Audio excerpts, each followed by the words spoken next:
ಸಖತ್ ಖಾರ ಬಣ್ಣ ಮತ್ತು ರುಚಿ ಆಚಿ ಚಿಲ್ಲಿ ಪೌಡರ್.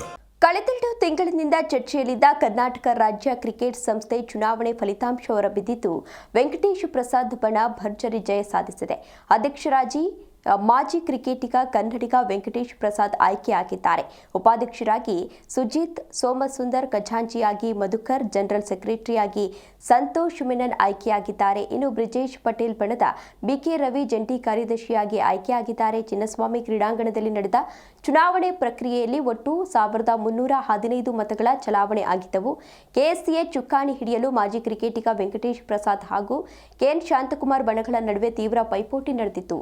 ವೆಂಕಟೇಶ್ ಪ್ರಸಾದ್ ಬಣದ ಪರ ಗುರುತಿಸಿಕೊಂಡಿದ್ದಂತಹ ಅನಿಲ್ ಕುಂಬ್ಳೆ ಖುದ್ದು ಮತಯಾಚನೆಯನ್ನ ಮಾಡಿದ್ರು. ಒಟ್ಟು 11 ಸ್ಥಾನಗಳಲ್ಲಿ ವೆಂಕಟೇಶ್ ಪ್ರಸಾದ್ ಬಣ ಗೆದ್ದು ಬೀಗಿದೆ. ವೆಂಕಟೇಶ್ ಪ್ರಸಾದ್ 749 ಮತ ಹಾಗೂ ಶಾಂತಕುಮಾರ್ 558 ಮತಗಳನ್ನು ಪಡೆದಿದ್ದಾರೆ.